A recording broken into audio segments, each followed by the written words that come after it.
So it includes the foundation level granting, it includes the poverty grant, and then I think it includes some of the adjustments made for areas that have less property wealth than other, some variations in that.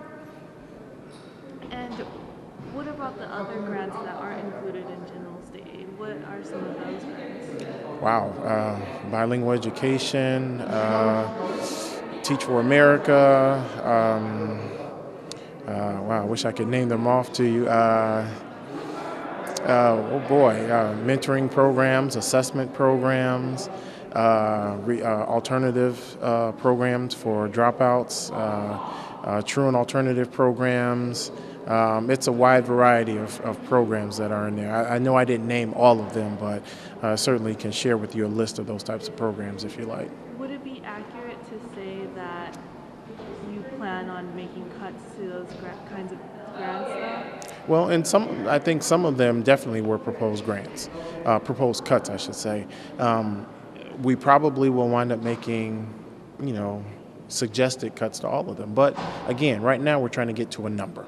So even to say, based on those that I've listed, whether or not they have been reduced or not been reduced, again, I don't want to say specifically exactly what we've looked at, but will all of them have to be cut at the end of the day? I won't say yes to that. I mean, again, we'll go back and take a nice hard look at all of the grant lines, particularly those that are designed to help low-income, poor kids, less fortunate children.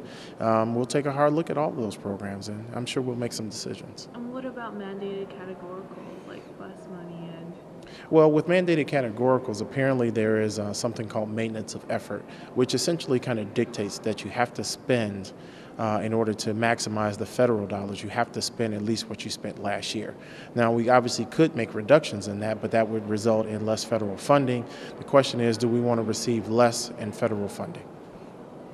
And when it comes down to it, I heard the deadline is Friday, May 6th, and will you make it to that deadline? Well, that's a little hard to say right now. The committee worked for about 3 or 4 hours today. We're going to come back tomorrow afternoon and continue to work. And I don't know if we'll get done by May 6th, but if that's kind of our deadline, then we'll do everything possible to try to meet that deadline. And also, after that deadline, I know the Senate will probably have their say as well. I heard there's going to be a conference committee potentially. What do you expect to make it out over there? Well, I think with the conference committee, you wind up somewhere in between. The House is working with a lower number than the Senate, so I think the conference committee will kind of wind up somewhere in between. And do you think your cuts will come out, I guess, on top? Well, I don't know if it's a matter of the cuts that the House proposes coming on top, so to speak. I mean, I think we'll get in there and we'll have a very similar discussion to what we're having right now.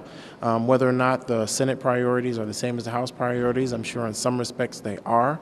And certainly because they have a little bit more money to work with, some of the things that we proposed, they may want to restore and put things back to where they were. So, I mean, to me, that's a good thing. Certainly a good thing. But the House is going through an exercise where we've kind of determined how much money we have to spend, and our objective is to try to put together a budget that falls within those parameters.